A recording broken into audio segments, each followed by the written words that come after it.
gap between how this topic is discussed inside Israel and how it is discussed by the media in Germany, for example. Because for most Israelis, the question of what are Hamas's political goals and what about the charter of Hamas and what about the recognition of Israel or not, and all of that is not a big issue at all. Most Israelis are very clearly understand that this is about politics, and it's about, and even if they want a military solution to destroy Hamas, to defeat Hamas, or to destroy all the Palestinians in Gaza, not just the ones who support Hamas. It's not about the politics or the ideology of Hamas. It's about what kind of reality can be created. The problem is that what gets here to Germany is often press releases by the Israeli embassy, which are adopted into articles as if they are news. And unfortunately, that we have to be very careful when we read these articles. The Israeli government needs to justify itself somehow.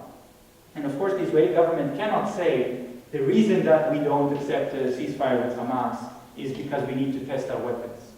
They cannot say that. They say it's because, well, actually they did not respond even to that at all. They didn't answer. But if they are put in a corner and asked, why don't you negotiate with Hamas? They say, because Hamas are anti-Semites, they don't recognize us, they want to wipe Israel out of the map. The problem is that they do negotiate with Hamas all the time. So they say they don't, but they do negotiate. And in practice, there are other groups within the Palestinian society that Israel hates more than they hate Hamas. And they are willing to support Hamas against these other groups when needed.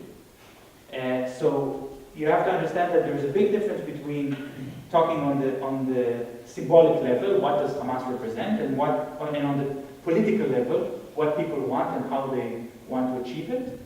And the way that,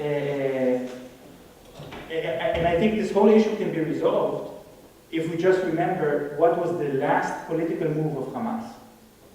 The last political move of Hamas was to sign an agreement with Mahmoud Abbas from the Fatah party to call for an election. Right? This is the thing. They wanted to have a short-term unity government, which was signed in April 2014. And this unity government will be for 3 months, so they can have an election, and then maybe in these elections Hamas will lose. That's possible, right? And maybe another party will win. But the Israeli government did not allow this election to happen. The Israeli government was quite worried that there will be any Palestinian political party that has the legitimacy of the vote of the people. And they were very worried that the party that will win might be a very strong pro-human rights party. So they prevented the election. They invaded the West Bank in May.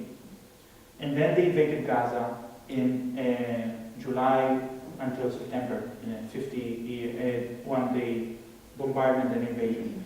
And so that destroyed the unity government and the hope for an election, and allows Israel to continue to refer to everything, to how Hamas is a great threat to Israel based on documents that are getting very old and written by people who many of them have already died.